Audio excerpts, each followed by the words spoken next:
Greetings, friends.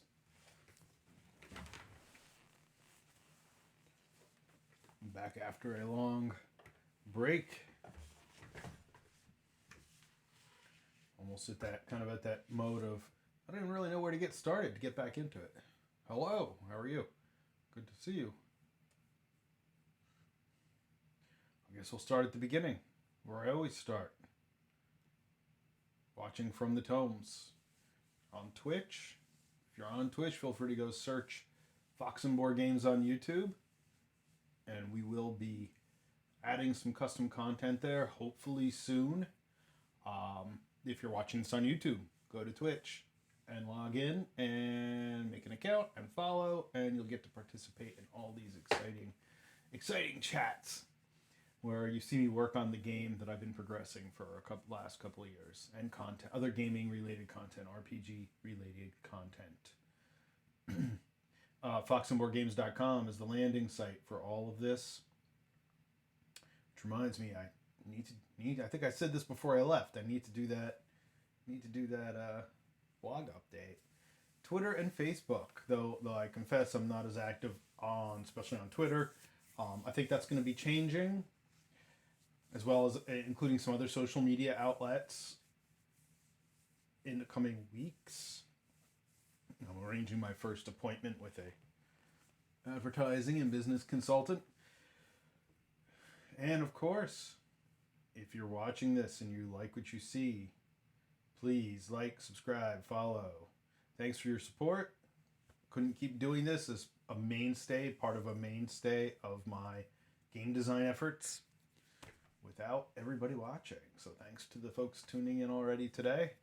It's great to jump on after a couple weeks and have people pop on. So yeah, I spent a lot of time getting a lot of inspiration. I spent most of the time in Germany, where it was aside from seeing family, it was at medieval castles, ruins, and Roman sites. That was our theme this time, to investigate some of the Roman sites, including Trier, the Rome of the North, which it actually served as considerable kind of tangential inspiration for the city of Nekarth. It's the farthest point of the Roman Empire. I think it's the most northern city, at least the most northern city with monumental structure. And what you see now are the ruins of a lot of what's around.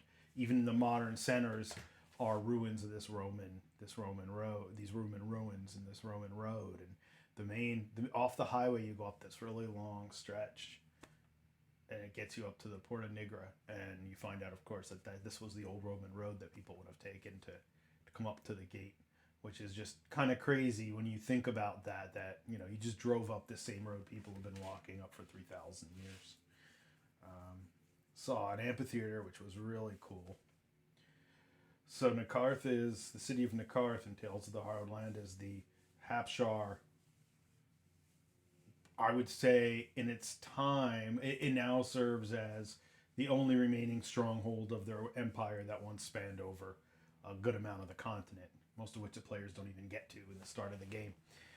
But this was one of the easternmost points, and the Moselle Valley in its wine region is very similar to how I described the lands south of Nekarth in the mountains. So that's kind of a cool thing to be able to go and walk around this place that was an inspiration and continues to be an inspiration. I got quite a few ideas as far as culture and naming and architecture.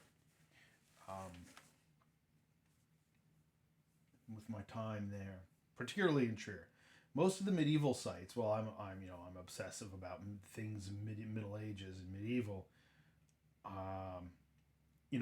It's not really quite as fundamental in Tales of the Hard Land as in a traditional fantasy.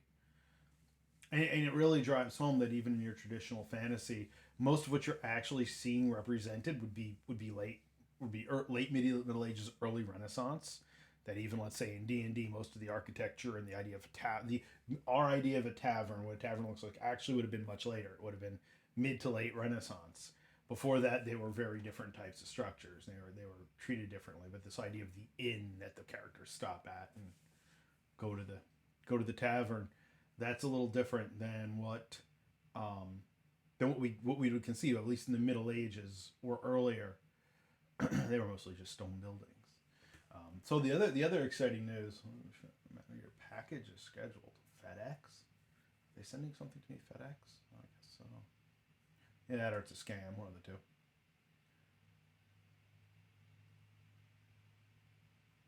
No, maybe that's what it is. Okay. Anyway, um, yeah. So the other exciting thing is this Sunday will begin the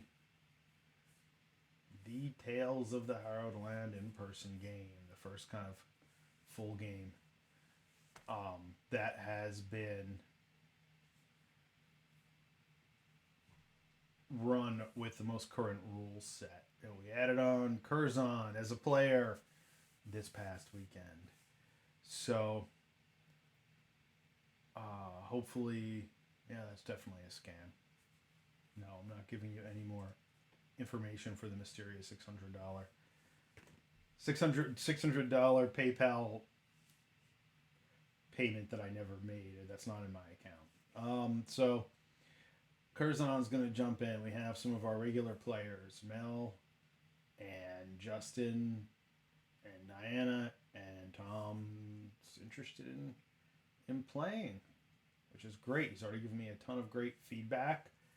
He's trying out some of the aspects of the game that haven't been played in person. And it should be cool.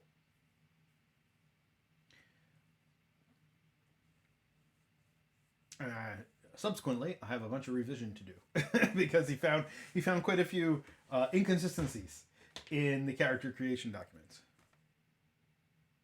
Yeah, well, I'm going to be doing some playtests.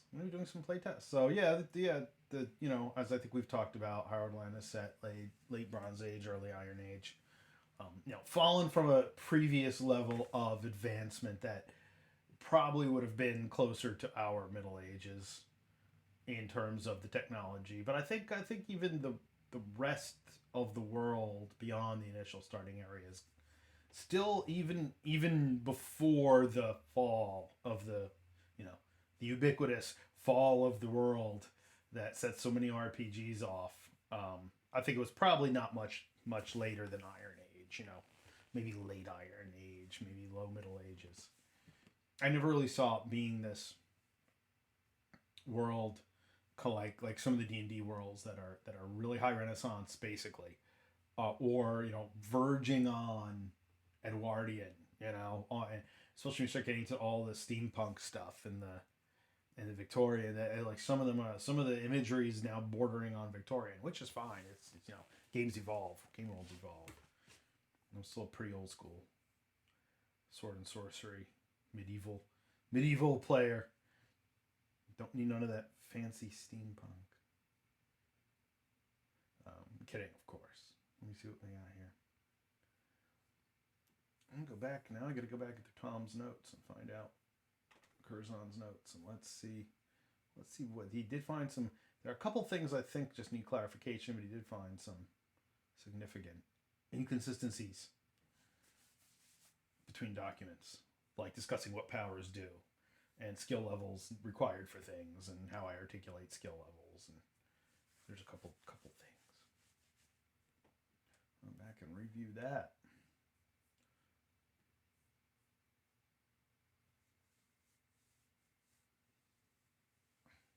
Well, so that's I talk about this a lot, and religion and mysticism is like the biggest thing that it's hard for especially modern Western players to contextualize. If you're playing a really authentic medieval game, religion is inseparable from reality. It is reality, right? And the church is reality. Your life's controlled by it. And most players realize very quickly, well, that kind of sucks. I don't really want to play in a game like that. Well, but if you want to play actual medieval games, that's how it would have been. Even when I've run Vampire Dark Ages or played Vampire Dark Ages, you always have that character like, well, my character doesn't really believe all that. I'm like, no, you do. I said about this in one of these talks early on. had that discussion. No, you do. Your character doesn't have the frame of reference to say, "Oh, it's all just made up." You know, I'm an agnostic. In especially the low Middle Ages, that just did not exist. I mean, yes, there were people who questioned. Always people who questioned. There were outliers who questioned. But if you verbalized it, you got burned at the stake or hung or one of these other horrible things. So again, it's like really hard to convey it. Whereas if you play an earlier game, there's no separation between the supernatural and the physical, tangible reality, but for different reasons, right? Especially because several of the cultures in Hallowed Land are animist. So it's our animist or totemic or something like that, or atavistic. So their lack of separation comes from a different context. And I don't really mind the hodgepodge, to tell you the truth. It's a fantasy game. Whatever, do what you want with it. And that's one thing I haven't actually spent a lot of time in with Tales yet is the religions and mythologies of the various cultures. I have the basis of them, but I don't have them really developed yet.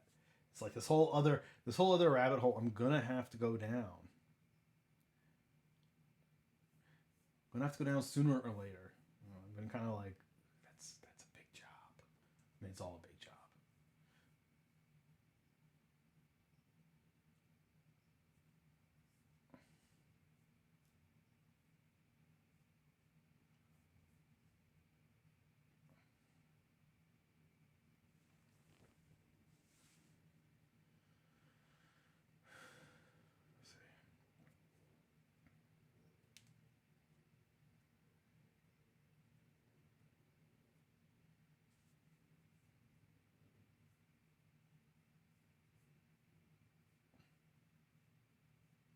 Yeah, you might be Gnostic. Good luck. Right? We know what happened to the Gnostics.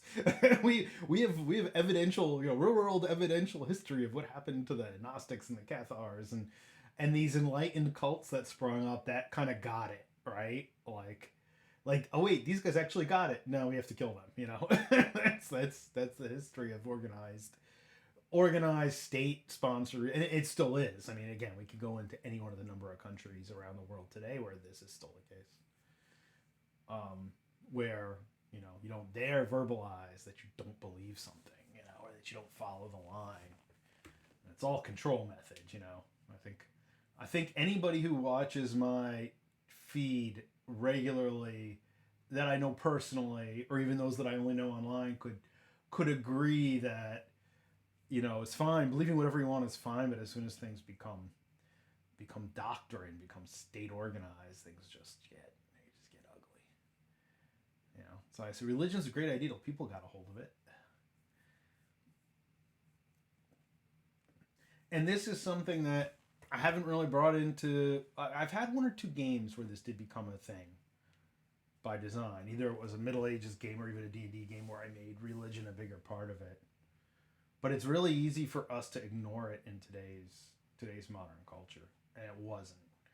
Now in the Harrowed Land game in the city of Magra Lynn, where this scenario starts, there is the Blazu Razed, which is the mystic cult, the the order, mystical order that really controls all aspects of life in the city. They're not necessarily monotheists. It's not like we would picture, say, the Iranian regime, or another really fundamentalist regime, the Sudanese regime, or somebody like that. But it is, in fact, they do openly or quietly control most things that go on in the city. So this will be this will be an interesting experience for players too. That, like, oh wait, I should have to be careful of this massive, not so secret society, very closed secret, very closed occult order, mystical order. I mean, superficially, they could read like Eastern monks or ascetics or something like that, but of course, there are layers beneath that. And they're not necessarily bad, they're not necessarily evil, they just have things that go a certain way, and they have to be done a certain way. And they control that. So it'll be interesting. Interesting setting the game in this environment. Yeah, so I plan to. So part of what I did while I was away, I guess that's not a good place. I did spend. I didn't do a lot of the world building while I was away because I have to really focus on that. I mean, if when I get deep into that, I sit sometimes, even more than what anyone sees here. I sit for sometimes 6 hours and just generate ideas and write. But what I did is at night, particularly when we were at the family's house, and it was everybody kind of crashes by 10, 11 o'clock, or the now adult kids, I call them kids but they're young adults, go do their own thing now, and if they're working, if my other relatives are working, they're wrapping it up by 10.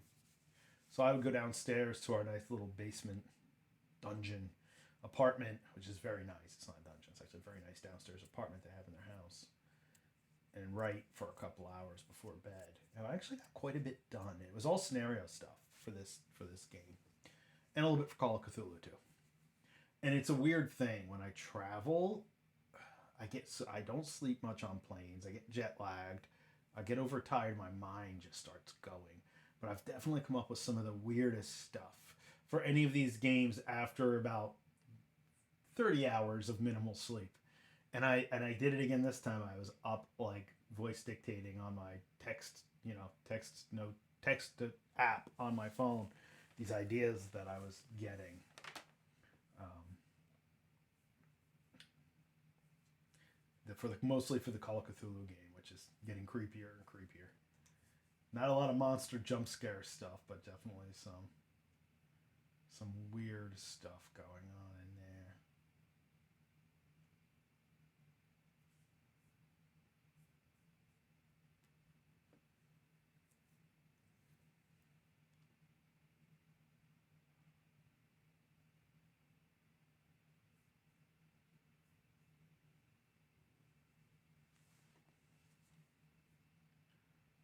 So we'll see where that goes. I was actually gonna do a little I'm back type stream over the weekend, even maybe an hour. I didn't get to it. Then I was gonna go on this morning and start a stream earlier and stream longer to kind of get back into it. And I was like, I didn't get to it, so I'll just stick with the schedule. It's just be working so far, so maybe I should just do that.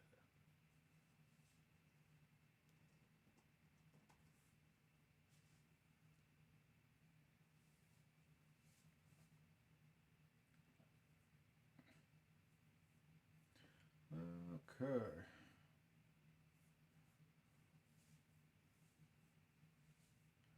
Yeah, I've never had any luck doing that. I mean, again, I'm one of those people that I got my schedule, and yeah, it would have been nice to stay up till 4 a.m. and sleep till 10 a.m. or 11 a.m. before I left, because that would have put me on schedule. But there's just no physical way I can do that and maintain life. I think I'll switch over to my document. Start going through here and bouncing off Curzon's suggestions and feedback, which was all very good.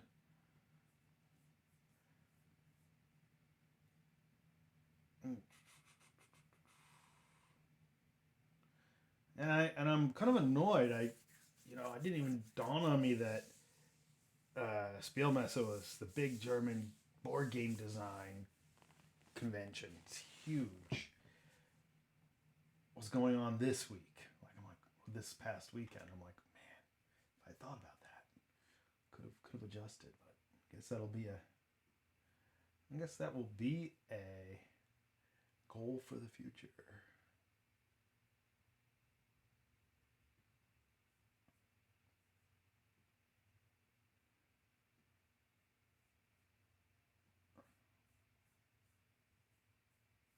Let's see.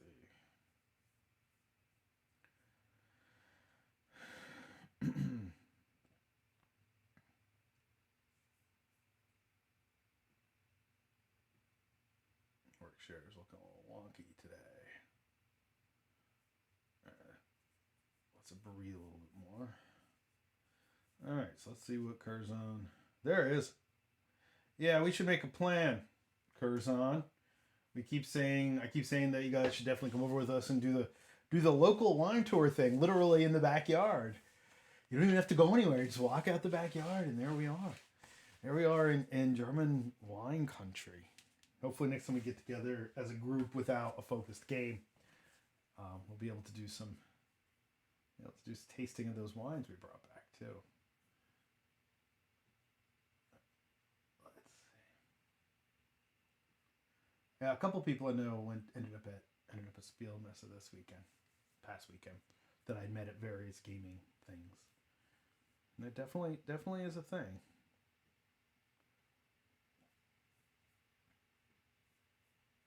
All right, so let's start from the beginning.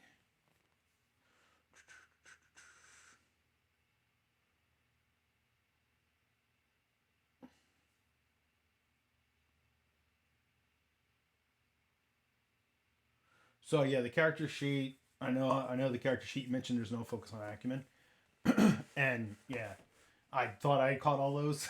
Nope, there it goes, getting right past me again. Sorry, that'll work on. Let's see. I'm going back through your notes now. All right, I'm gonna go back and look at these gifts, because that's actually the biggest thing I'm looking at. Is that you mentioned there are inconsistencies in the gift descriptions and abilities and all this stuff. So, well, that's weird. That's weird. Check this out. I kind of like it. Not what I was going for. Probably because I minimized the document that I was working on. That's weird. I never did that before. My latency looks okay.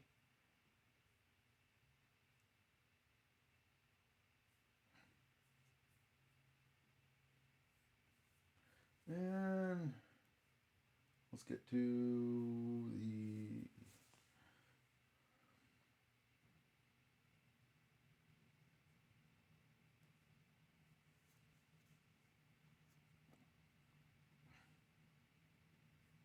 portions I actually uploaded.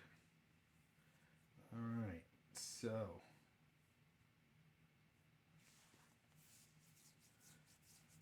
which reminds me, I better look this up right now while I'm thinking of it.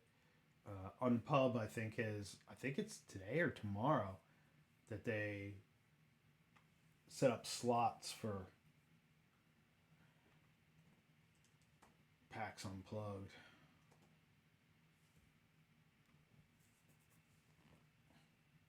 On Pub at PAX Unplugged. Here we go. You must obtain a attendee badge for PAX Unplugged. Any of these events? Yes. Let's see.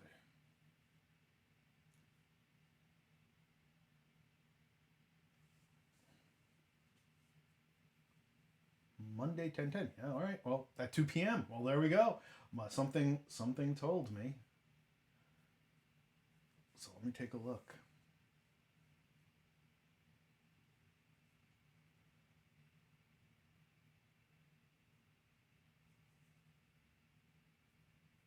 Let's see how this works.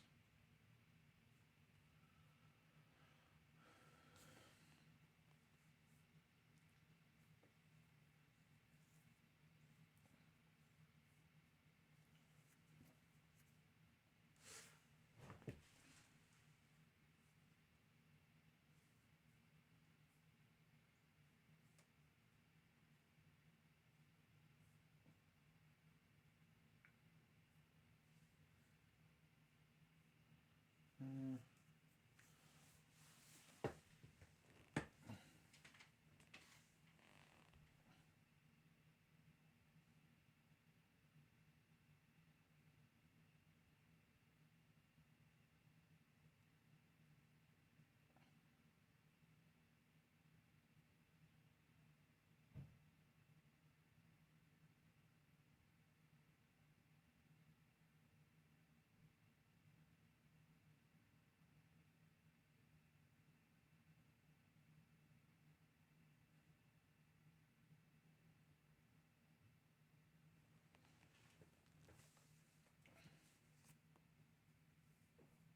All right, I'll take care of that this afternoon.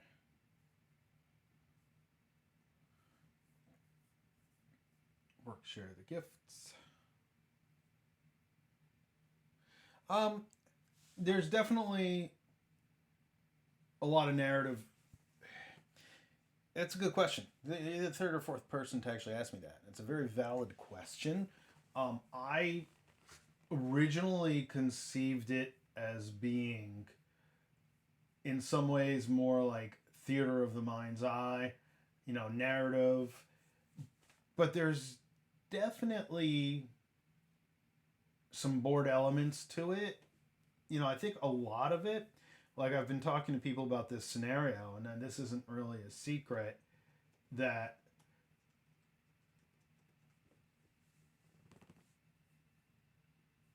this scenario coming up has very little, at least initially, combat. So a lot of it's going to be much more narrative, and the structure of it is inherently narrative. It's old school in the sense that it's very sword and sorcery, and I don't hesitate to pull in a lot of like 80s sword and sorcery tropes and stuff like that, and I think in that regard the feel of it's probably going to be pretty old school, whereas the actual play style, I really see it being something that can go oops, more towards the storytelling end of stuff. I guess we're gonna find out. I guess we're gonna really see how players handle it. I mean, it was kind of a hybrid last time. It was a little more old school with the group I initially played it with, but that's also all the players are of the same demographic as me, and we all come from more traditional D&D, and that Warhammer Fantasy and that format of gaming. But I think I could see other groups picking this up and being very narrative about it. But I'm weird. I'm weird in that regard. Like I'm really about storytelling. I'm really about character development and story. But at the same time, when I play a game in RPG, I like to play an RPG. I like to feel like I'm playing an RPG. And I think some of the narrative stuff that's out there is really interesting, but it does not engage me in the same way that traditional RPGs do. All right, so let's go through first step by step. Well, let me search. We have that tool now.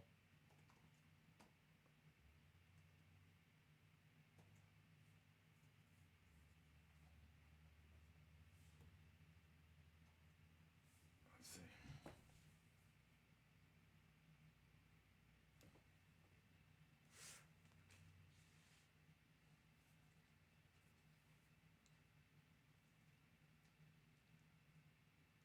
All right, how's first movement? Third progression gives you double movement. This gives you normal movement. Let's see. That might be my wording too.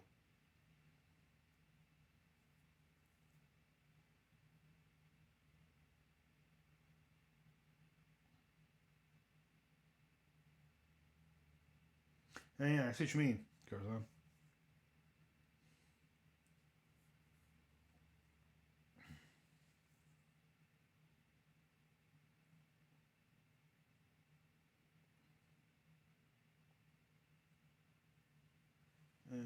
Yeah. Huh. Well, what do you know?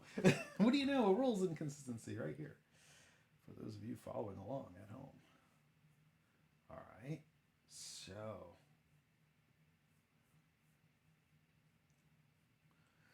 the third progression of hero remove. Okay, lowest climate challenge.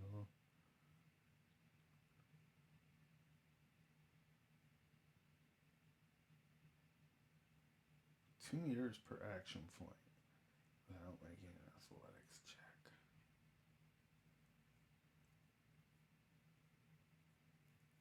At the fifth progression, here remove their full movement.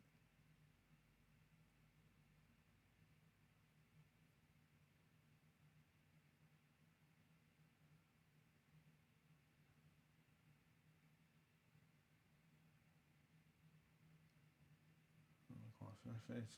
All right, I think I know what I was trying to articulate here, and I don't think I articulated it well. So thanks for drawing that to my attention.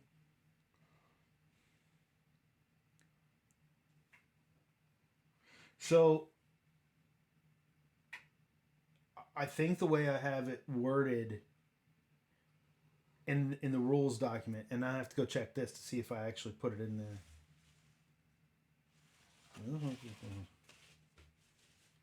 Here with Hunter's Perch has superior balance and the surface of the phone. There is no roll card. The character moves slowly. Only 1 meter per 2 action points. Per 2 action points. Okay.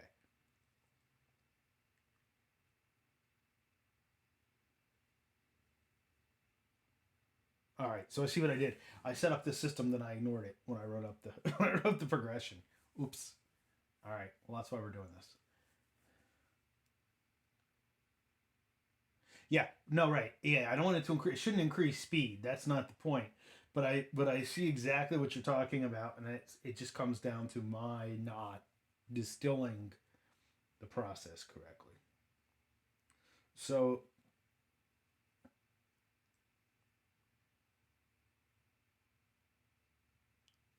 let's see.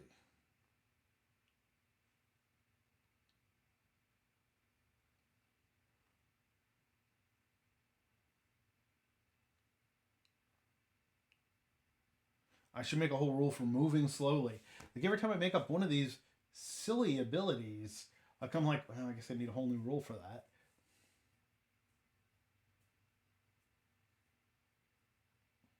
Yeah, so that's where I'm at too. Is that I talk a lot about this. Like it's odd to me that Fifth Ed Dungeons and Dragons, which is fine, it's a very good game, has become this vehicle by which people I even know spend entire games and settings role playing in with very little use of the mechanics, combat, action, whatever.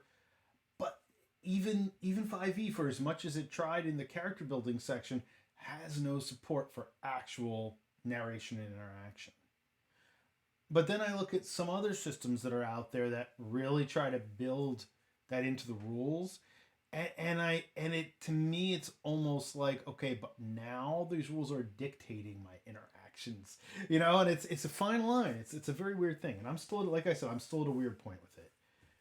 I know Neil, who tunes in here regularly and who plays with us regularly, is really into some of the newer games that are very story beat driven and all this, and I'm like, he'll explain it, and I'm like, okay, but yeah, like we could have just made that up, and maybe the underpinning of this is not everybody can just make it up, and that's why those systems are out there.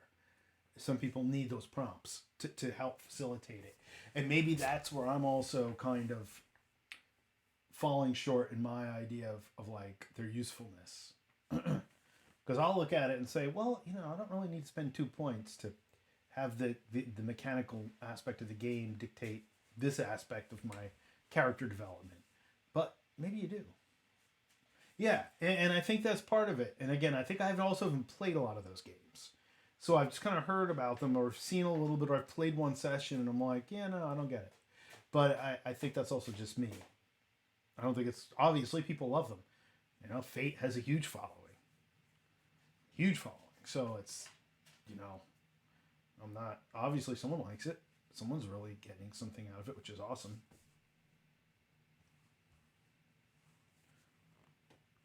Well, I really like when players read these rules and tell me they don't make sense, because that shows that they are invested in figuring out what they can and cannot do. That's how it the client. So, okay.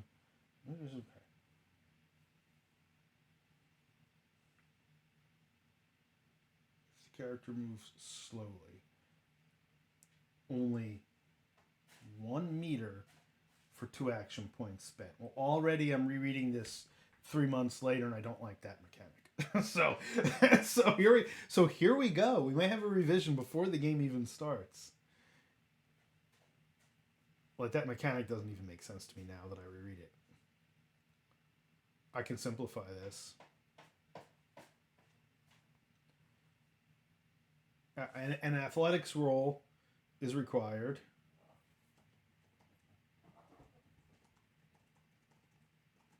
For every point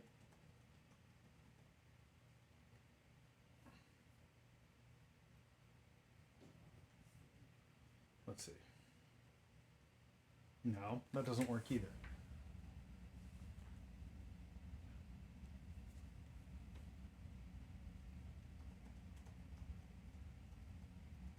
See, I don't have any rules for actually what happens if I move slowly? Like, how does that articulate the action point expenditure? And so that's interesting because that's another kind of like hole in the system that I hadn't really thought about till you brought this up. Um,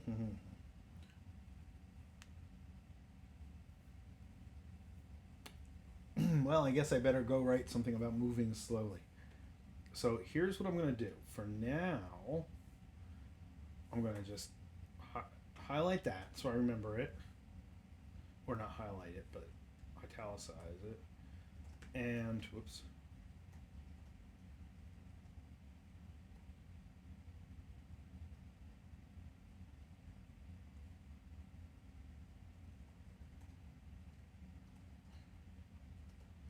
Anchor along the surface.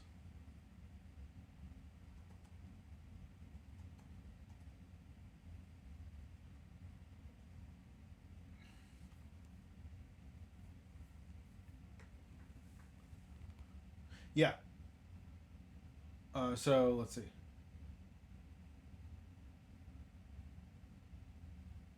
Right.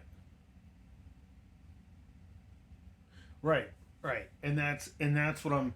And so okay. So every single one of those one action per action sequence should do it. Just one athletics roll per action sequence should do it.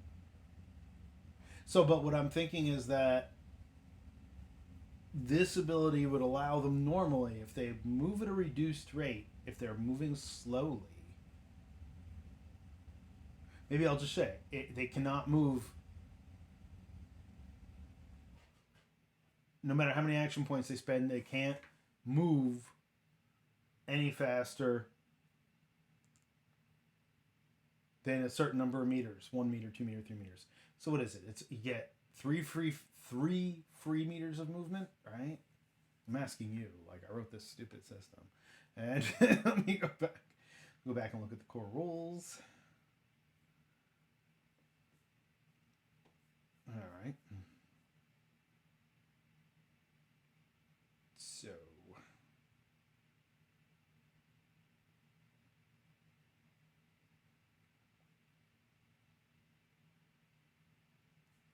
I could just search movement. That would be what a smart person would do.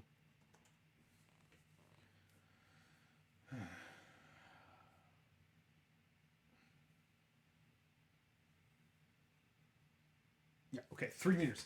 All right, so I'm gonna write a little under movement. We're gonna make a little moving slowly.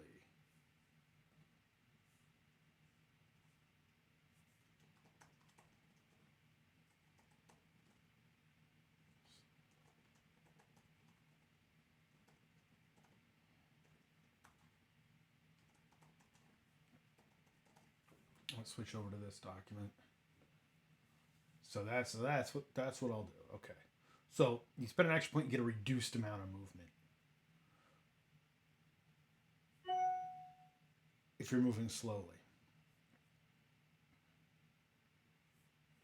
All right. So moving slowly. Character may desire to move slowly. That's creeping along at a rate, carefully choosing their steps to their surroundings.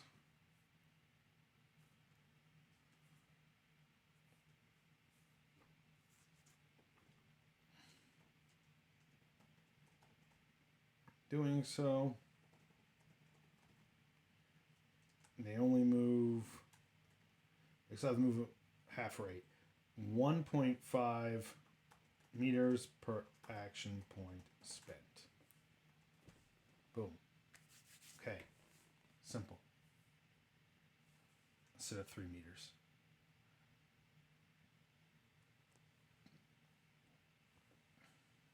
See how easy it is? Imagine if life were really like this. Oh, there's a problem. Let me just make up a solution. Surface must be at least 2.5. Okay. And no athletics check.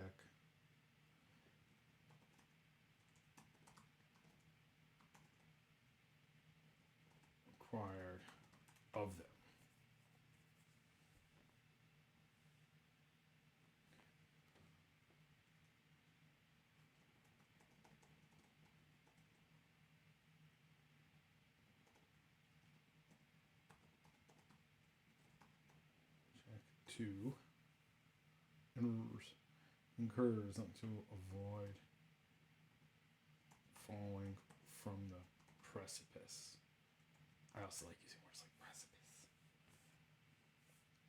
precipice. When I joke around on social media last year, I just used the word paradigm. Does this mean I'm actually a game designer now? I use the word paradigm. People thought that was the other gamers I knew found that very funny, especially the old school gamers. So what other narrative focused RPGs do you like? Because I'm curious to hear about them and kind of get a broader definition and examples of what that is. Because again, my scope and experience with this has been very limited.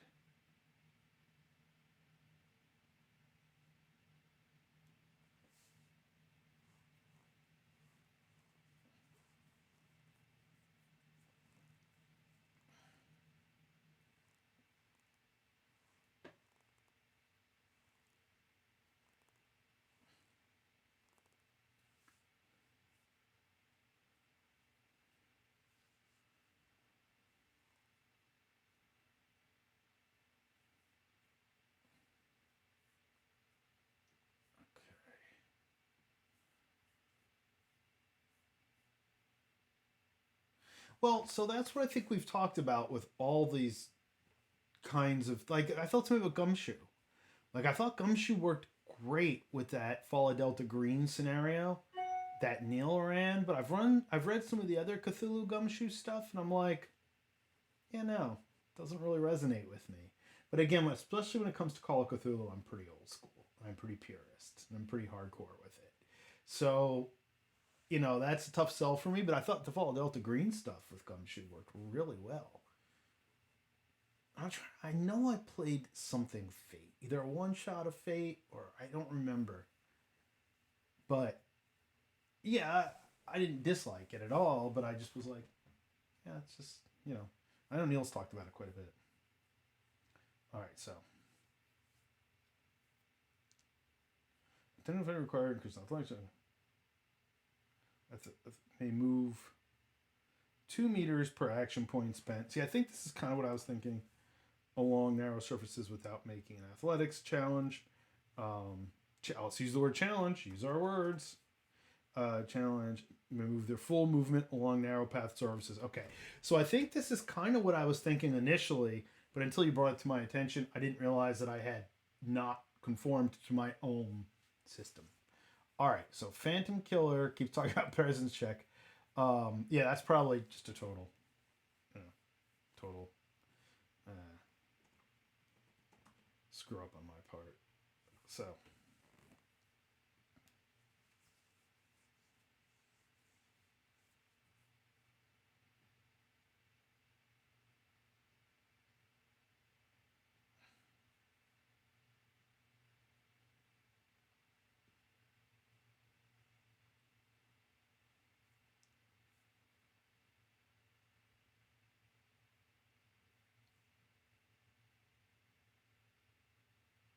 Yeah, it's probably the stealth skill. Let me reread this here.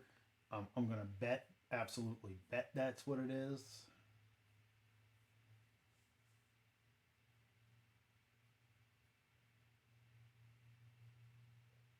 Yeah, so that's really interesting to me. You mentioned after the war. I think I actually had a friend at a convention talk about that at one point.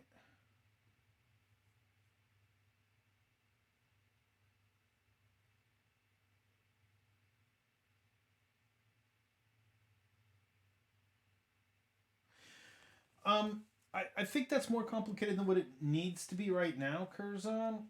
I I think I solved it by simply just reducing the amount you move per action point, which may be the same thing, just a different structuring of it. Because I still like to keep it. You only move. You still only spend one action point, and that dictates the amount of movement you have. So I think what we're doing is similar. It's different. So yeah, that's an interesting. So a lot of the early storyteller stuff was supposed to be like that. A lot of the early White Wolf stuff was supposed to be like that. That was all about this trauma and characters recovering from it, and then people realized their characters had cool powers, and it went totally out the window. So again, I think those games are so niche in terms of appeal as well. And I talk about this in one of my one of my episodes. I forget which one. But games that don't fulfill power fantasies tend to be rather unpopular. I'm not saying it's bad because I'm building a game that's all about power fantasies. Really, it's like This is a sword and sorcery game. You might be standing on the pile of your pile of bodies of your enemies by the time you're done. Like it is about that. Yeah, I decided to just simplify it.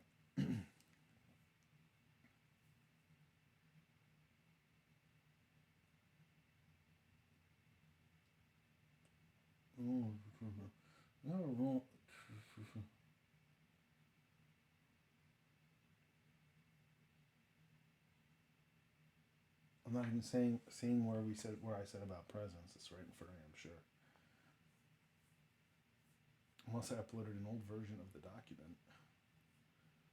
But you became effectively invisible to observation during an dispelling he was trying to cover, thoroughly searching the area that may still reveal the character, illustration of the character. Okay. Killer will to their stealth skill for the remainder of the encounter. This aids in moving unseen. Multiple speeds are possible.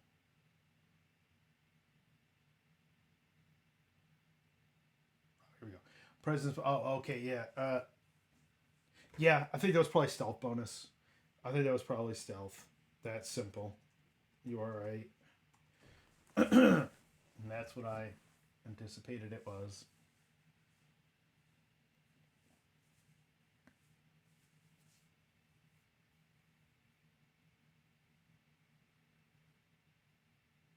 Yes. Yeah, okay. So that was it. Stealth bonus. I don't even know why I put presence there. Probably because I was typing it at 2 a.m. or something. Let's see. What else do we have here?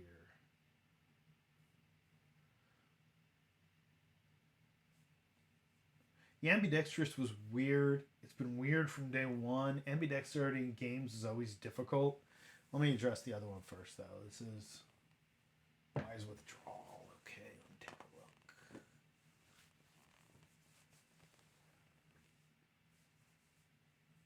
Wise withdrawal.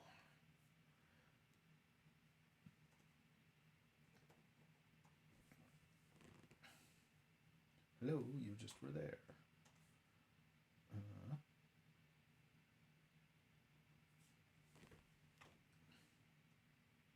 There we go.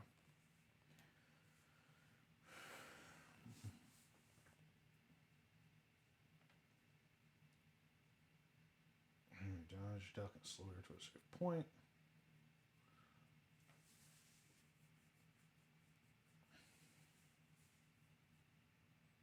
I tend to find all the games, whether it's a little bit more of a bridge game like Fate or something like the one you're talking about,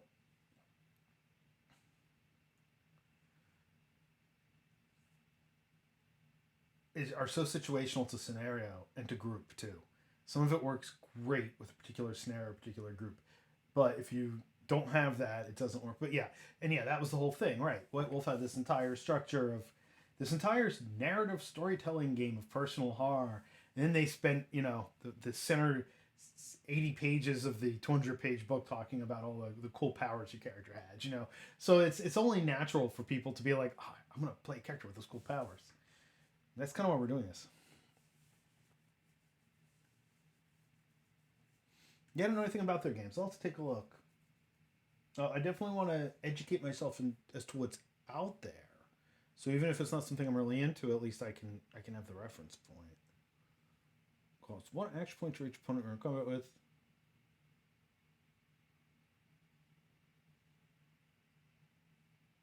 Yeah, okay. So that's an inconsistency. Well, that's simple, right? So it only costs you one. Okay, wonderful.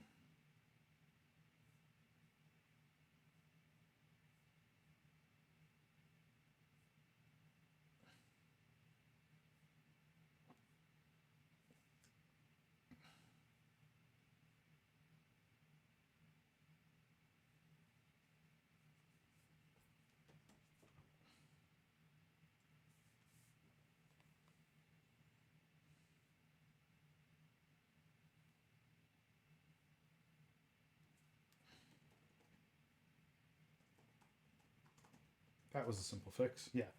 Just made it okay. It's one action point to get away from all your opponents instead of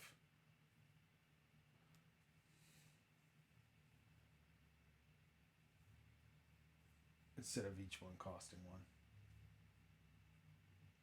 Which there are a lot of little errors like that throughout.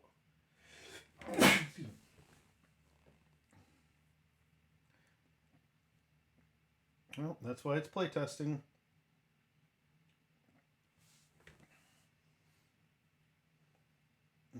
May attack threat and no penalty to the combat challenge. All right, so yeah, I think I see what you're talking about with ambidexterity.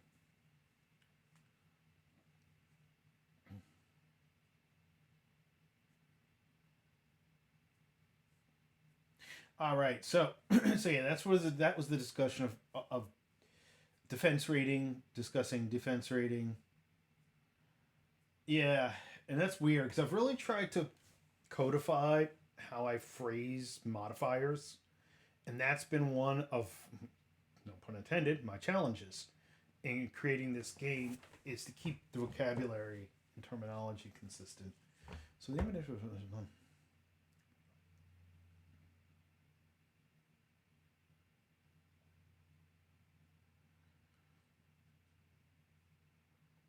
yeah, I think I'm going to keep challenge rating there because it isn't actually affecting your opponent's defense rating. And I think in almost every other case, the modifications the modifications are on the die roll, not specifically on the defense rating. But I'm going to review that, and I'll keep an eye on that, and we'll see how that plays. All right, let's see what else we have.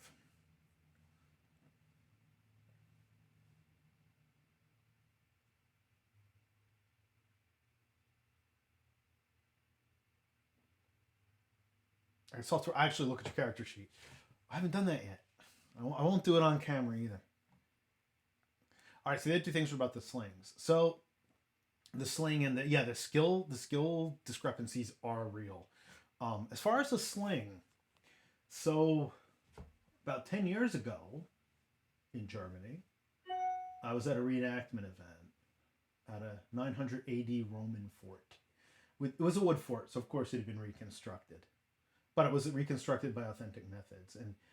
And one of the guests for that weekend was Europe's champion slinger. Who knew? Who knew that such a human even existed? We're standing in this field outside the fort. And he's speaking mostly in German, but I could get it, and you get things by context. And my friend Torsten was talking about it, as he was doing it. And he's like, well, he's aiming at that grove of trees over there, and I absolutely,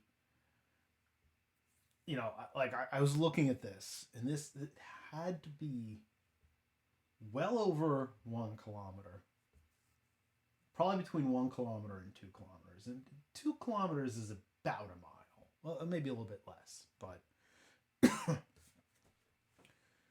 but he lets that sling go, and you hear it hit a tree, and he sent I don't know if it was his kids or someone else's kids over to retrieve his sling stone, and it had hit this tree that was at least half to 3/4 of a mile away, like with accuracy. And it's the kind of thing that if and now guaranteed, this guy is an expert. This guy is almost a savant at it, kind of like Billy Darr from the local Renaissance fair, who's no longer there, unfortunately, was with a bow and arrow. And he would do those things in a bow and arrow you see in Robin Hood shows and movies that people say, oh, that's impossible. You can't really do that with a bow and arrow. And this guy would go and do it. So again, this guy was like an absolute savant with this sling. It was unbelievable. So I'm going to evaluate the ranges, but all accounts indicate that a sling might not be extremely accurate in the hands of every person who picks one up, because obviously, like, I've never shot a sling. If I could hit something at 20 meters, I'd be very lucky. Probably 10 meters, I'd be very lucky. But sling volleys were apparently launched from sometimes several hundred meters away. Now, guaranteed at that point, you're also throwing 100 sling stones if you had, you know, or even 50 or 25 sling stones kind of in a barrage, kind of like a very primitive artillery barrage. So that's part of where the damage is coming from and the demoralization. So they weren't necessarily these people taking these really accurate shots on the regular. But there are accounts of slingers slinging hundreds and hundreds of meters with accuracy. Oh yeah, yeah, no, yeah, they were better than the English longbow in terms of range, and if you got people who were really good at it, it was like I said, I saw it with my own eyes. This guy hits this tree that had to be almost 3/4 of a mile or close to a mile away, and I was just like, you know, like you don't even believe it when you're seeing it. He was he was so like modest about it. It was just like this really nice. It was really funny. He's in his medieval garb, which was awesome. Like, yeah, hit that tree over there. Like, sure you are. He hit the tree. I mean, to do that at that level of reenactment where everything's totally authentic, the guy's got to be pretty good. But it was crazy. It was definitely like he really did it.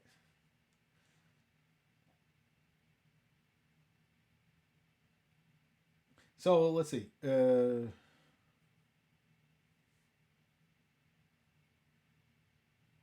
Yeah, so I know Power by the Apocalypse does that. Um, After the war, yeah, after the war, like I said, I'm not familiar with it at all, so I don't, so I can't art speak to that one. But I know Powered by the Apocalypse. There's a lot of player investment in the scenario and world building. That I think is very cool. Again, I think part of any issue I have with it is more just from where I come from in RPGs and having to rethink RPGs. I think I did a whole Wednesday night talk on this narrative versus controlled world building. So, um, but again, I'm always open to revising my view. All right, so the next thing was all right. So I'm gonna for now close the gifts document. I'm sure we're gonna find more things as we play, and let's jump over to the skills document where there was another discrepancy. This is why all this stuff's going out there. Skills document, and I think the character creation document is what you said.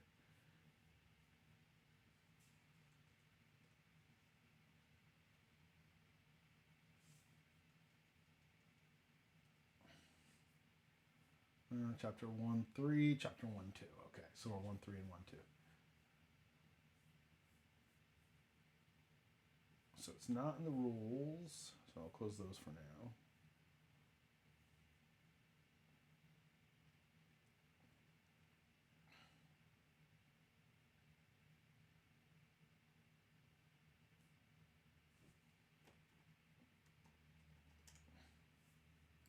Hello.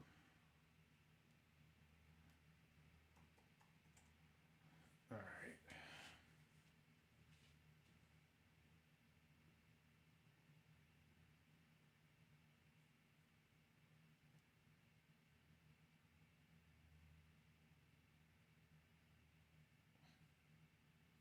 All right. Skill star size is 7. I did qualify that. So yeah. So 1 to 3 is novice. 4 to 5 competent. Yeah, that's probably a more accurate.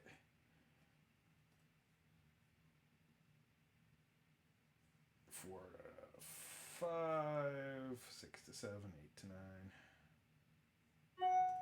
That's probably a more accurate representation, at least in terms of my mind.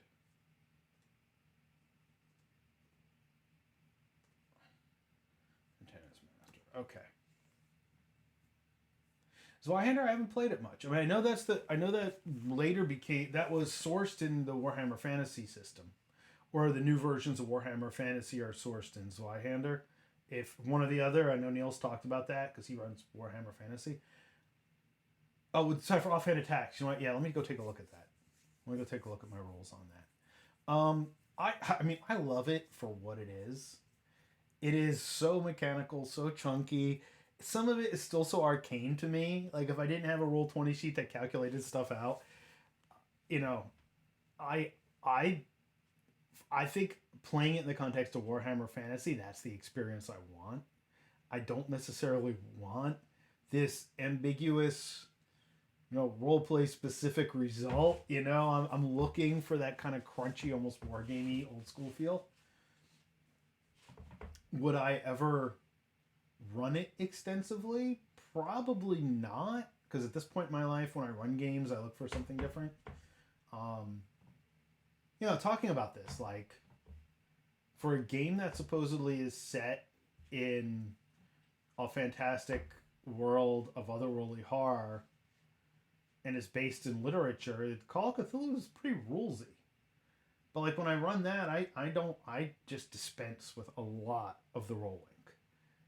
Only if it's life and death, and only if your sanity is really at stake. And then I'm even a little loose with that.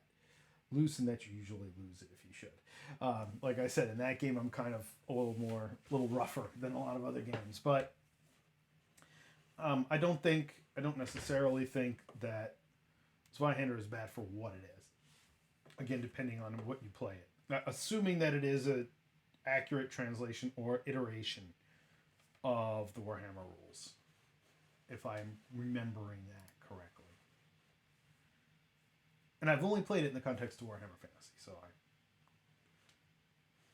can't talk about it otherwise. All right, let me look at offhand attacks.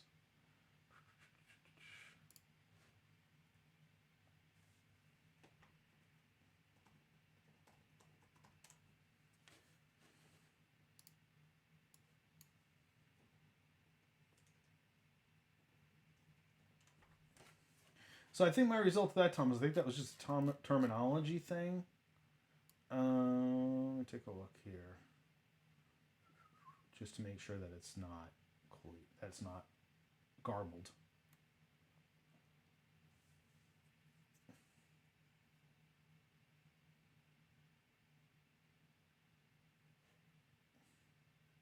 If the only discussion was just about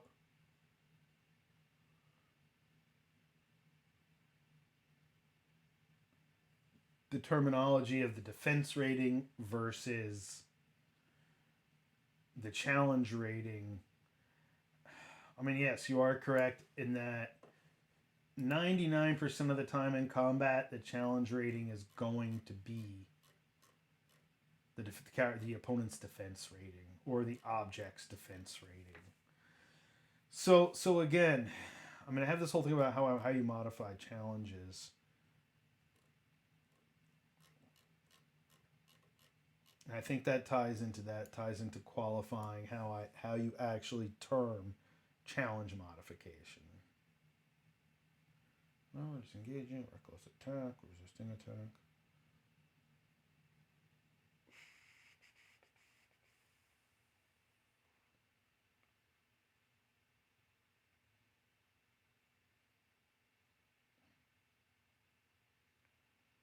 Huh, maybe I don't clarify this. I thought I had.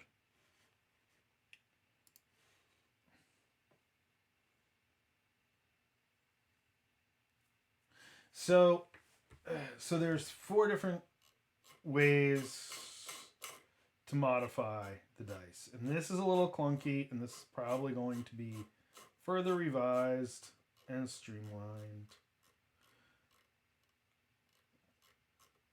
And this is something that I know will probably cause confusion, and it's caused confusion for me, so again, I'm probably going to have to modify it. So the way it works is there are 4 different, I just had it.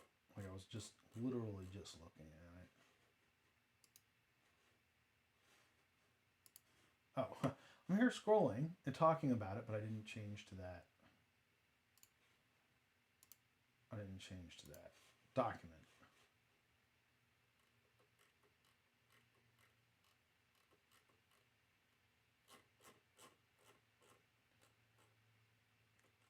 Oh, maybe it's not in this document. Maybe that is part of the problem.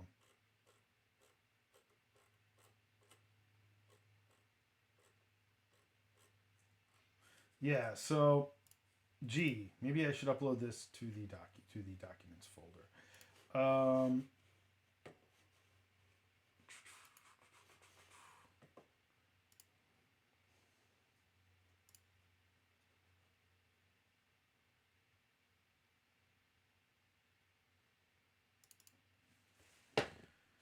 So, chapter 1-1, which I don't know if I uploaded. Basic dice system and challenges. So this is probably where some of the confusion came in. And if so, that's my fault.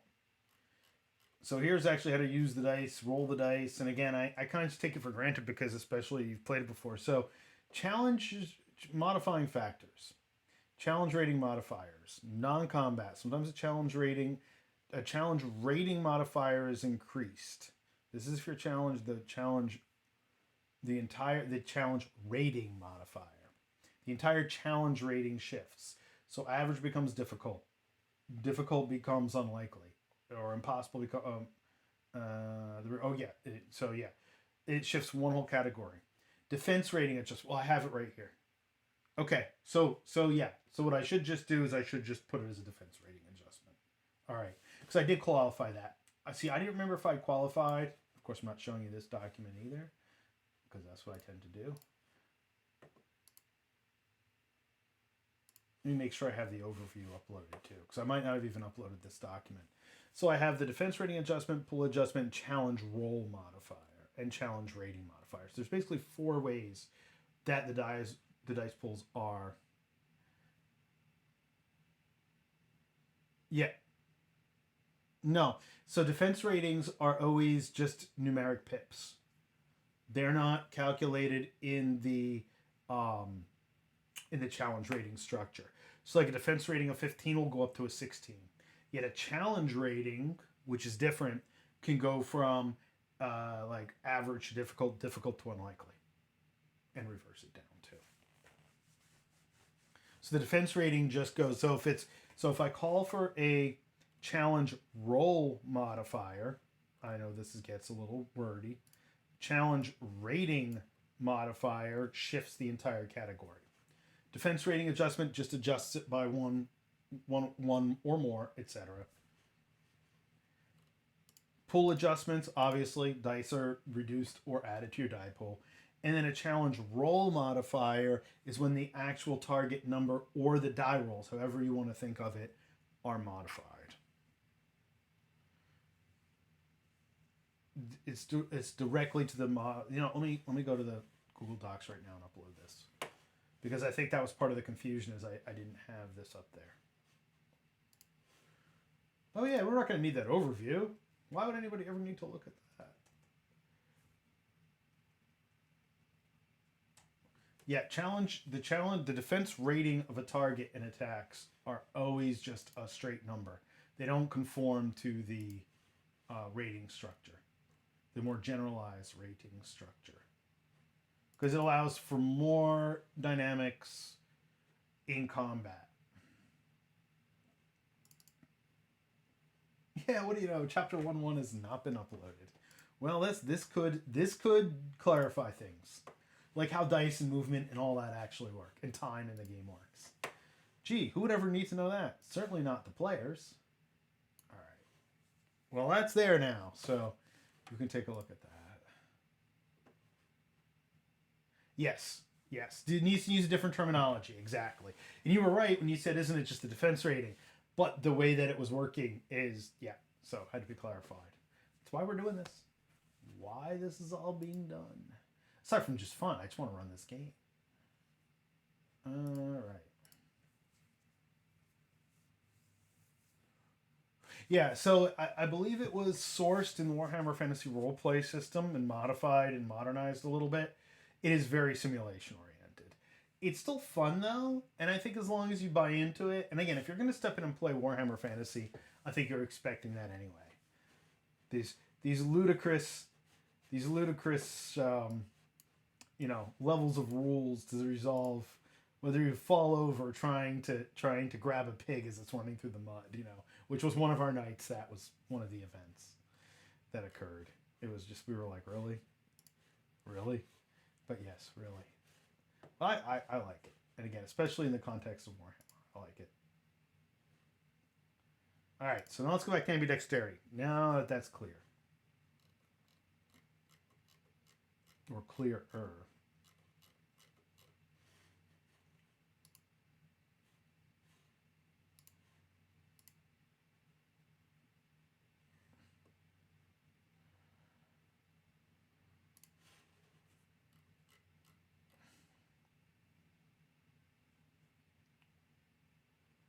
attack with no penalty to their combat challenge.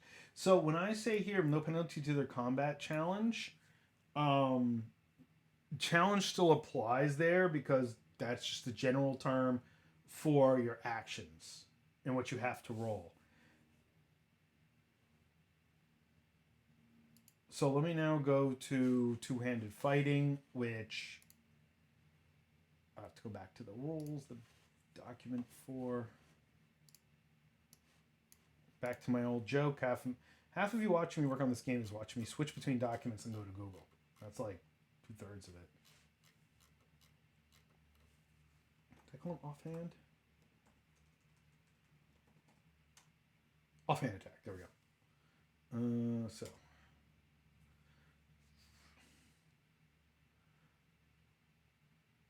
Yeah, okay. So I understand. So, yes, the terminology for offhand attack is in fact confusing. So. Super challenge. Challenge got +1.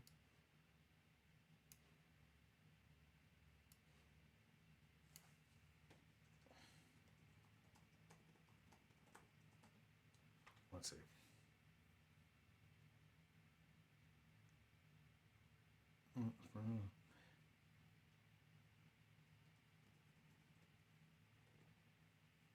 With a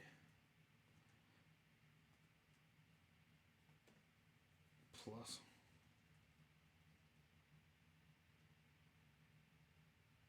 The target receives a +1 bonus on their defensive rating.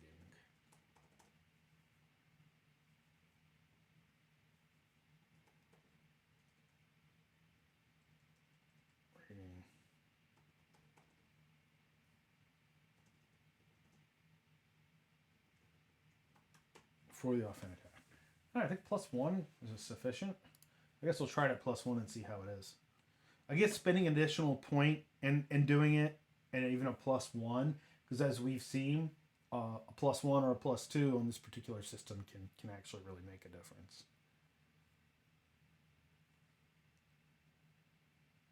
Because I mean, I could say if they get a -1 on their attack roll, but then they have to reduce that from every die, and that I think it's a weird thing we're using these kinds of fluctuating die pools, fluctuating target numbers and die pools.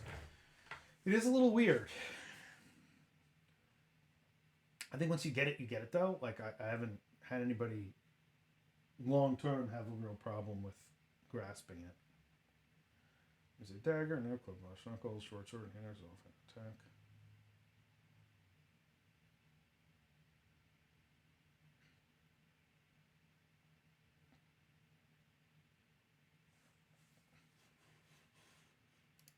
All right. So yeah. So basically, with ambidexterity, it's off spend the action point, but you don't get any penalty on the second attack, or your opponent doesn't get any bonus, depending how you want to look at it. All right. Let's see. Sling ranges. Like I said, I think slings I kept it fairly devastating. They don't have as much power as a longbow. But at the same time,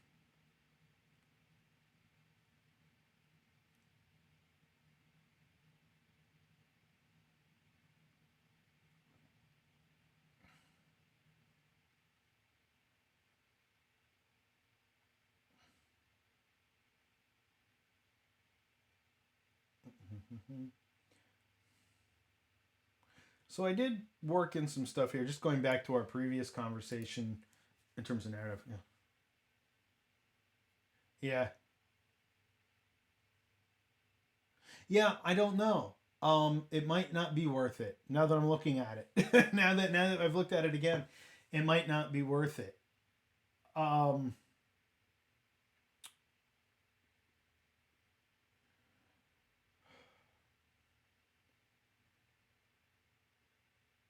I think it might have to be a +2 at least, because you're also assuming a person doing this is not naturally skilled or ambidextrous. And using your offhand is extremely difficult if you're not trained, if you don't train yourself, or if you're not natural at it. So it might be that I might have to increase that to even maybe like a +3. So it's really a risk. It's really a risk to do it unless you have skills that facilitate it, because you're spending an action point. But if you're spending an action point, +3 might be too much. So maybe it has to go to +2.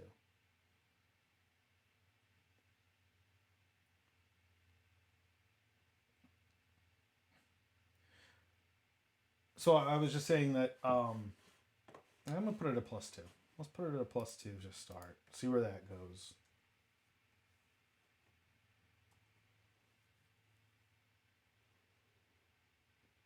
I mean, I could further spread that across the board and say actions with your offhand are always at one challenge rating higher. That doesn't really work for combat though. So it would be at like a +5 to the challenge roll, not the rating, the roll.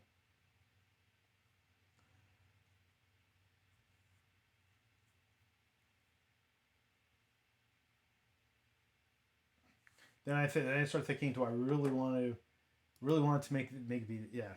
I think +2 is a good point to play test. I'm gonna put a note here too. Just we may change this. We may put it in another section of the rules, but let's just put it as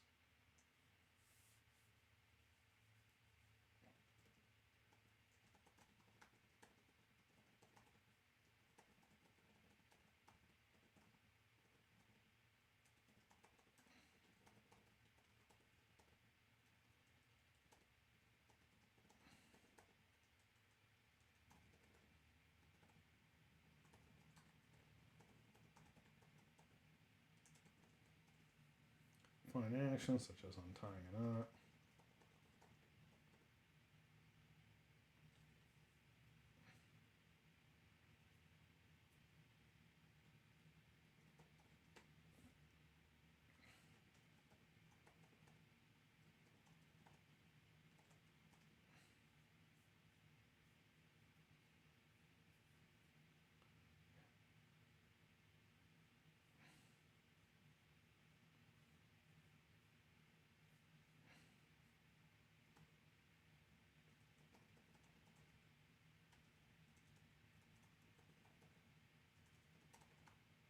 So I should put it across the board.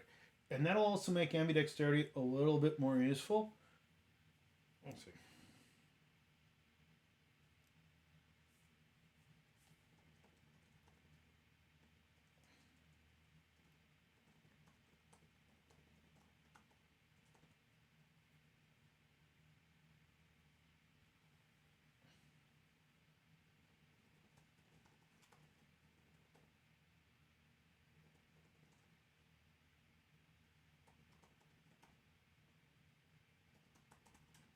So that'll also make it a little more valuable than if I say, all right, there might be other situations in which doing things with your offhand incur that penalty. So just trying to pick a lock or untie a knot or grab something when you're under stress. Trying to grab a rope that's thrown to you with your left hand while a monster's chewing on your right hand or whatever.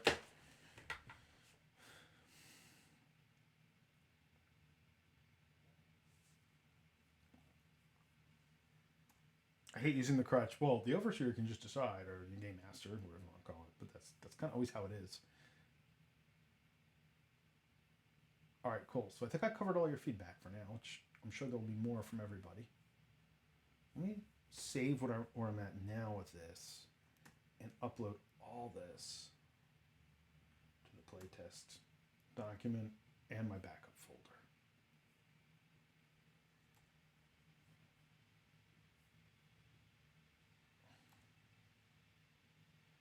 Now I'll take a look at your character. I won't show it, but I'll. Okay, let's see what time it is. 4:30, 3:30. I still have some time. Yeah.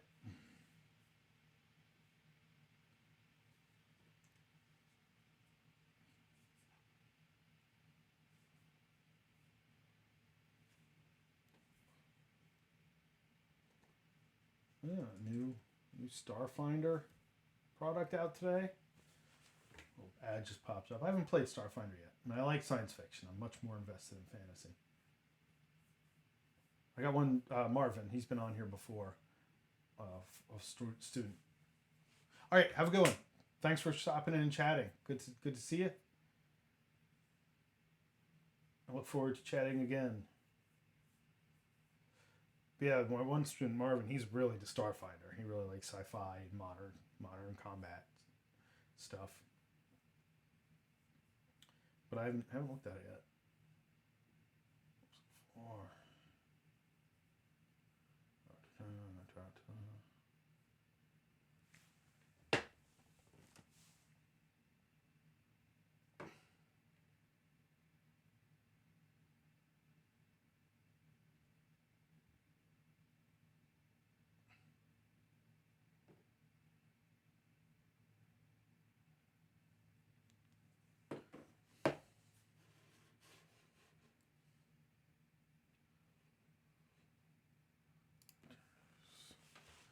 All right.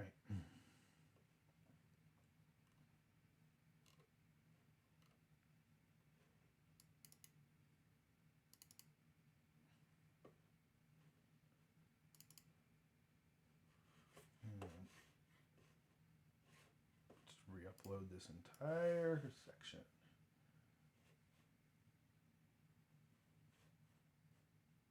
To update it.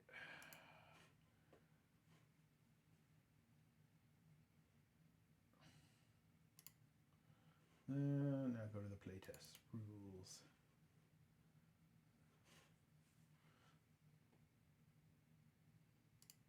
All right, so all those changes we made, and the gift stock, and the first chapter that actually explains how the game works, which I didn't upload. Those should all be updated now. Hey, there's Fuzz. What's up? How are you? Good to see you. What's exciting?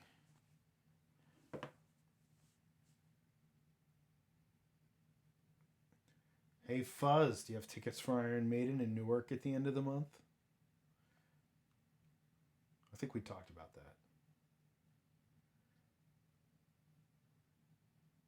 that. I've got Diane and I have a ticket. I also got one for another friend of ours who I haven't heard from in a while, so I don't know if he's going to make it. But okay.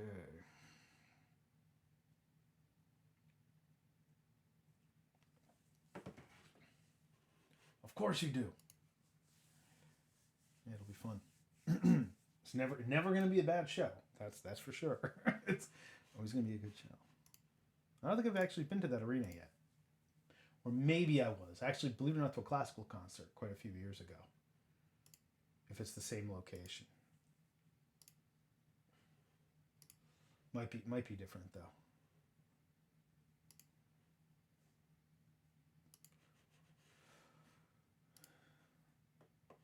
Yeah, I know. I don't know. Did she go last time? I don't remember.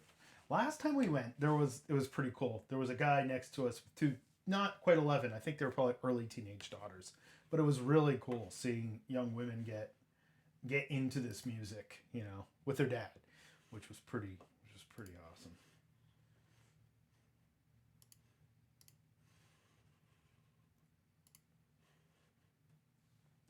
Yeah, I wasn't too worried about ordering the one friend of mine another ticket because I was like, you know what? Even if for any reason he can't go, I'm not going to get stuck for a maiden ticket.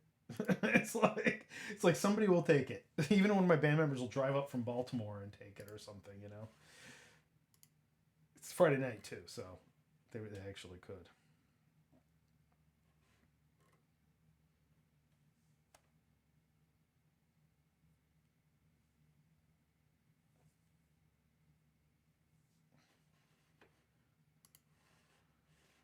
Oh, good. Yeah, cool.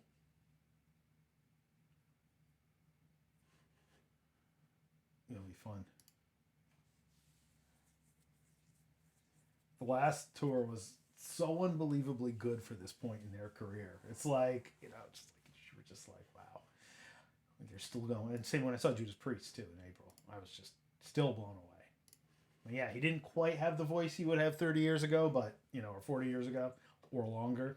But it was still still a really good show. So what's up with gaming, Fuzz? I'm just getting to the point of doing in-person runs of my game. I'll have to maybe visit your group for a one-shot or something. And if you like it, I can send you a playtest package and you can try running some stuff.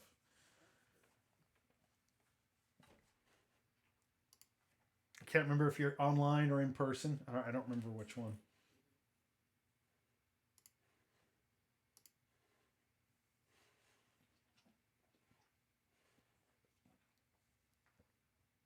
Oh, cool.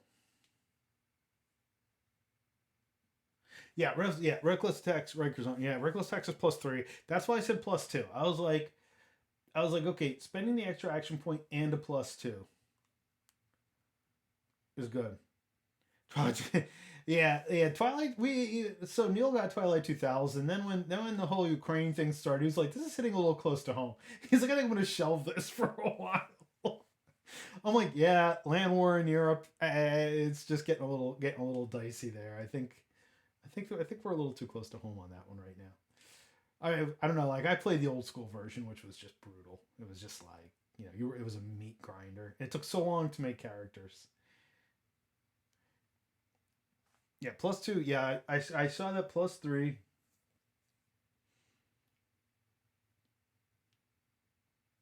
was the reckless attack, and you know, I don't think that really is gonna necessarily. Yeah, reckless attack is literally that. It's a desperate attempt to hit something or somebody. So I don't have any problem making that more of a penalty. Whereas the thought behind the offhand attack is it might be something somebody does regularly. And maybe there should be other skills besides ambidexterity or another talent or gift besides ambidexterity. Yeah, no problem. Yeah, thanks. Thanks for coming in. Thanks for listening. It's good to see you.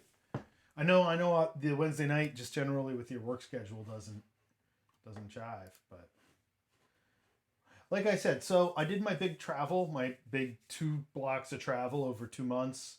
Before that, I was kind of building up the channel, and I'm probably gonna do another kind of roundtable type chat at some other point during the week regularly. So I'm gonna be increasing the hours that I stream. I think because now it's kind of go time. Like the summer's over, I kind of eased myself into this.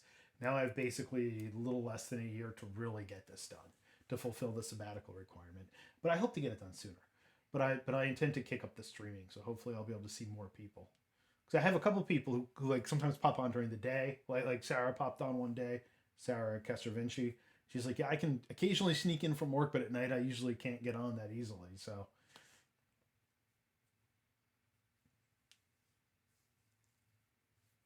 it'd be kind of cool to see people more regularly.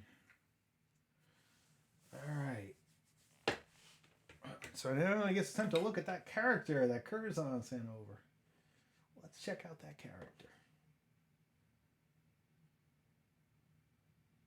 No, just so your offhand attack costs 1 extra point.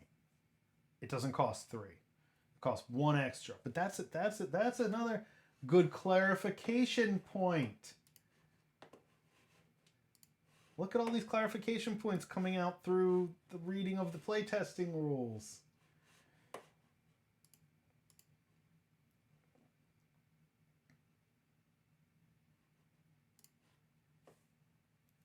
Something so simple that we all take for granted. Offhand weapon attacks. Offhand actions and attacks. Let's change the heading of that first of all.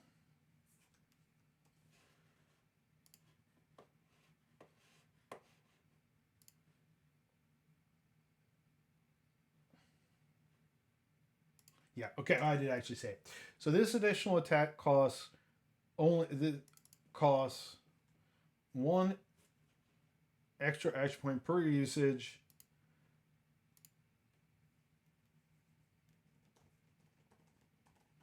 Spent to the initial attack with the primary hand. All right, so I think that clarifies it.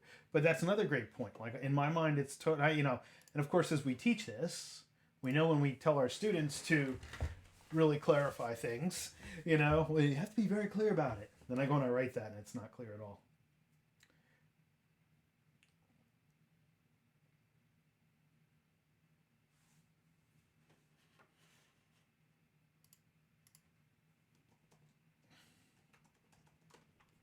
Body part, dagger, knife, club, brass knuckle, short sword, or hand axe as an offhanded attack. This additional attack costs one additional action point per usage. Costs one action point per usage on top of those already spent to make the initial attack. Okay, so I think that probably clarifies it. Target receives a +2 bonus on the defense range for the offhand attack. Okay.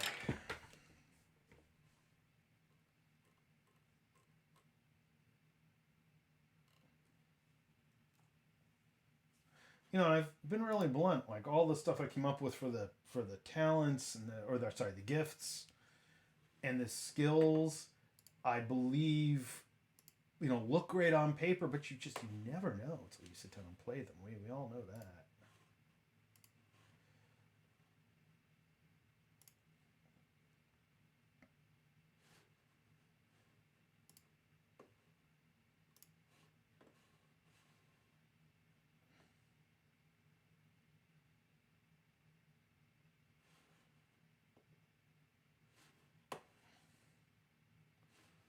Corals 9/2/2022.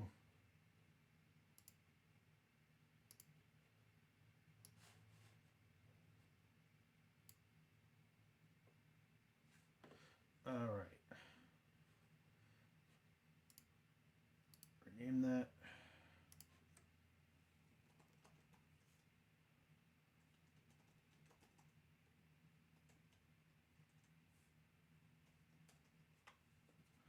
Corals 10/2022.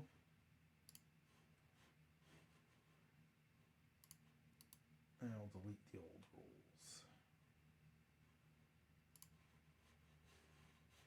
All right, so the beta rules document is also, the core rules document is also updated in the folder, the playtest folder. I'll send a note out to the text chain in email in a little bit. So let's see what else do we have here. Oh yes, the character. I keep saying I have to look at the character, and I'm not looking at the character.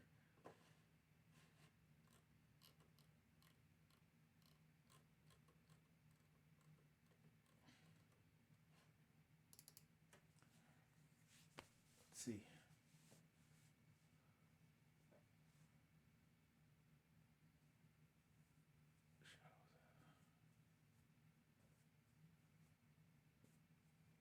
Looks good. I think having your mind at the 6 is good. 3 bodies risky. It's interesting because you know it's that the goal is not to get hit. that's let's see your defensive rating. Your defense rating is pretty high. It's an 18. So let's see.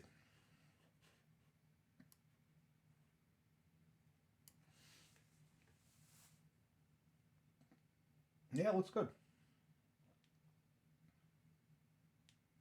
Yeah, stealth. I was gonna say stealth. You should definitely have.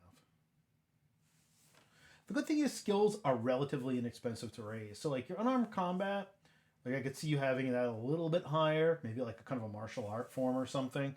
But you know, you can raise that later. Right. First, you have to see the person exactly, and that's the other goal. If you're playing the character and everything works,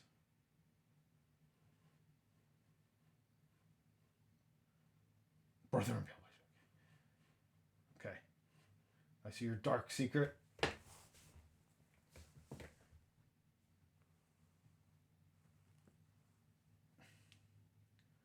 I'm interested to know what the rationale is behind the eidetic memory versus something else, aside from it only costing 1 that you can that you can easily use.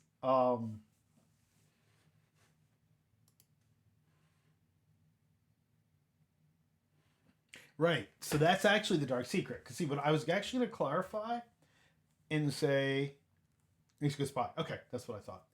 I assumed it was to like either memorize a target, memorize a location that you have to get into, or Um, so yeah, okay, so that's an interesting take on it because I was gonna say just because of the nature of that deity doesn't mean that deity is reviled or evil. I mean, it takes kind of the place. It's kind of the same function as Kali Ma in Hindu or in Vedic cultures. Um, that she's a death goddess and a destroyer, but she's not necessarily seen as evil. But the caste thing is okay. That makes a lot more sense. That is the dark secret. Is that right?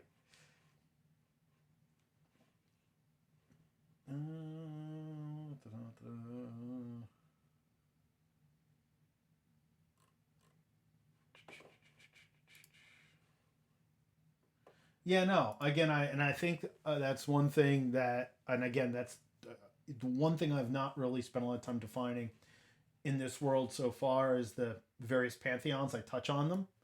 Like the a little bit about the Hapshar, which are basically the Roman gods and goddesses. I mean, I'm not even trying to hide it. And there's definitely some analogy between the Indo-European pantheon and the way it influenced both Indian and tribal European culture in the Rubari. Like that's obvious, I think. But I there's definitely much less about right, right. Cover, yeah, yeah. It's also a lot less about and in this just platforming off what you just typed, that being a cover trade, it yeah, in this city, a scribe is a very valuable thing. I mean, it is anywhere, but particularly in this city. And that's one thing I'm going to have to really work on when I develop the pantheons is really kind of try to dispel our monotheistic views of good, evil, black, and white, because none of the pantheons in this world necessarily fall into that. Now, there are supernatural forces which act in a decidedly destructive or not manner.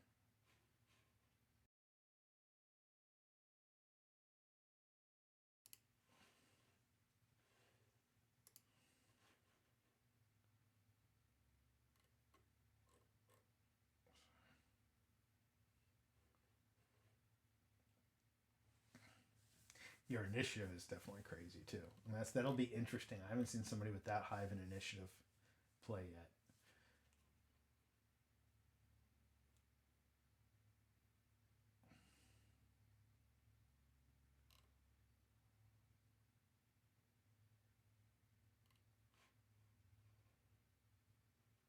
Oh, I didn't check up the sling. I mean that no, I think that's accurate. I'm looking at your 60 meters, 200 meters, and 350 meters. I think that's accurate. I'll go back and double check what I wrote because I might again have just mistyped it.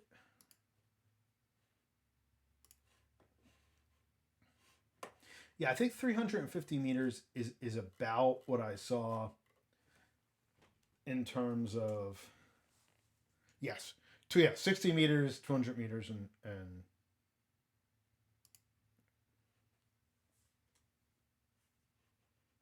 350 meters. I think 350. I think 270 to 350 is what I saw as generally really long range for a sling, even if you're skilled. But like I said,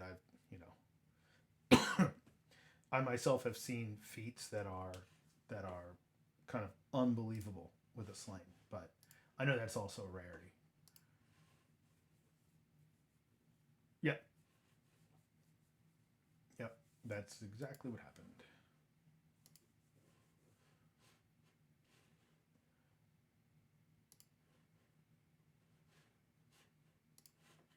Let me see. Upload that again. So I think tomorrow we'll spend some time working on working on the playtest scenario without giving anything away, but maybe some of the descriptive notes and some of my thoughts into how it's not playtest. I mean, it's going to be a scenario. So the only thing you did miss from not being at the initial meeting was kind of my time frame. I was thinking that this would probably be a 12 to 14 hour scenario, and the breakdown was something like, and you may have seen it when I've talked about it elsewhere. I'll find it. Find my notes.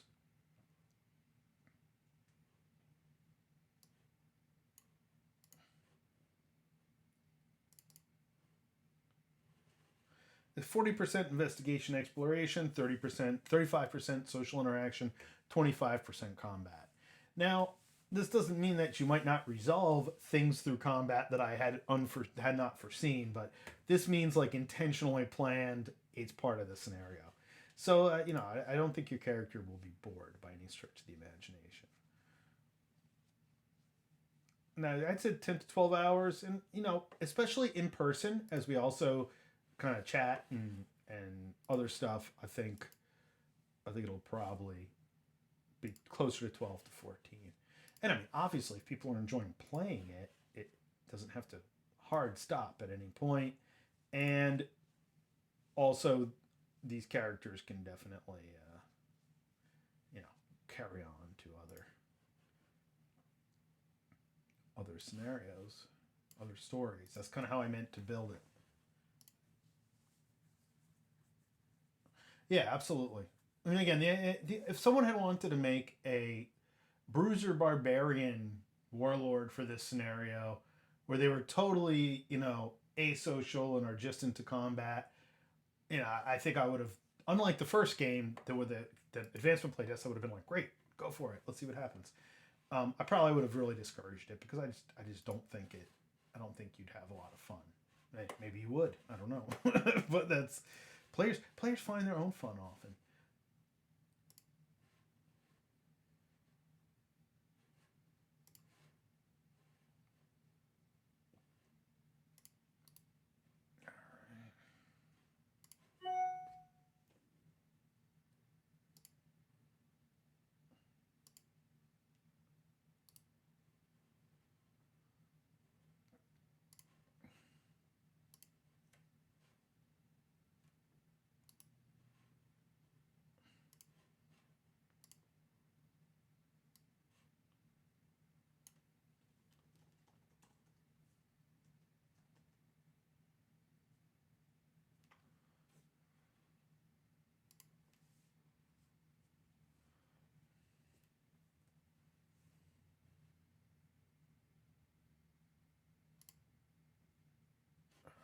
I'll rename that here too.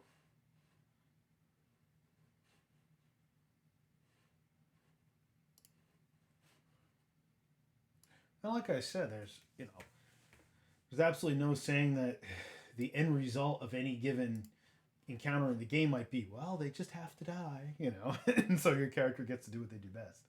But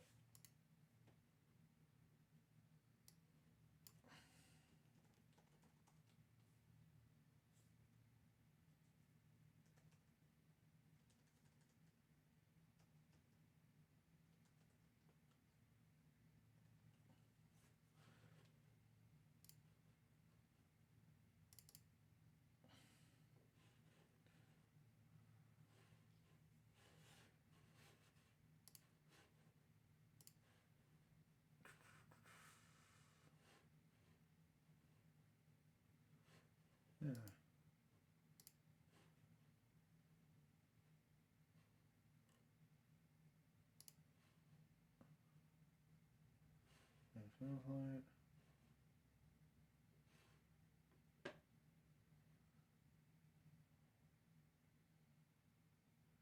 yeah, yeah. That about jives. That about jives with what I was thinking.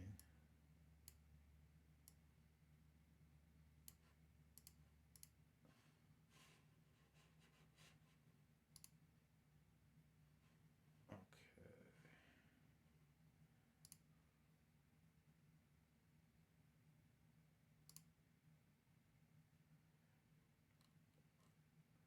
And my title chat got a little disrupted.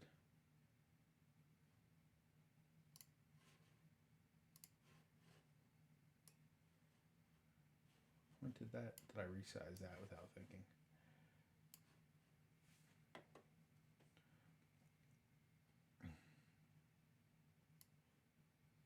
All right, and as we said, there's this really big leap when dealing with things like slings, um, in terms of your possible total distance versus realistically what most people were hitting things at and how they were used. And as I said, I've already several times cited the example of a person I saw hit something at half a mile at least, but that's the rarity. The average person probably isn't going to be quite that proficient, at least not regularly. Yeah, exactly. That's what he does. That's his thing. That's his big hobby in life.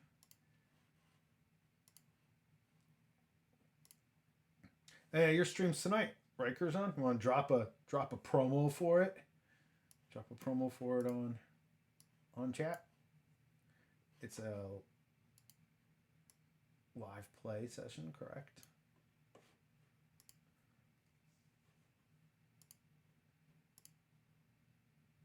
Time, channel, Play Without Ego, channel 8 p.m. Eastern Time. Let's see if I can look for Play Without Ego.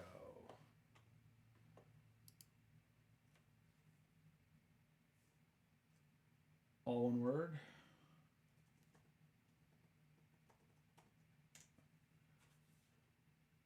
And there we are. Cool. So it's D&D.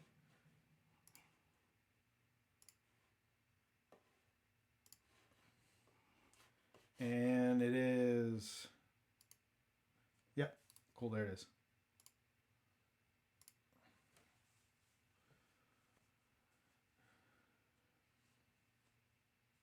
Okay, you're still at level 0.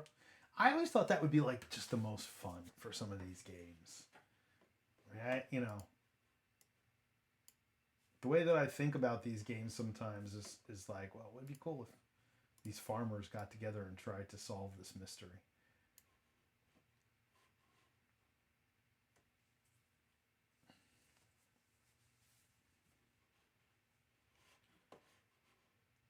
So for anybody watching this, check that out.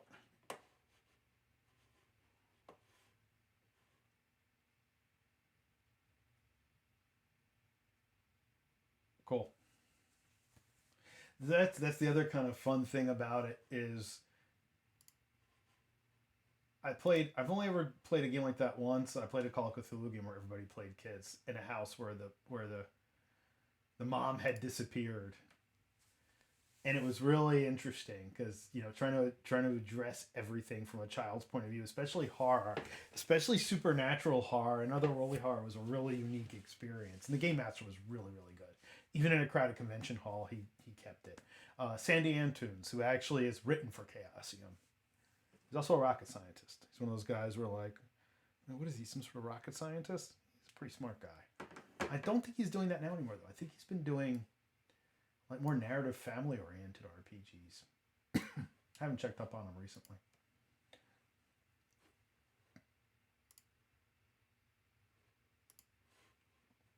But he was a mover and shaker in the scene at one time. Yeah, it's very hard to do right. It was really well done though. You had a map, which was like this hand-drawn map of the house, and he brought out little Lego kids. That was your figures to move around. It was a unique experience.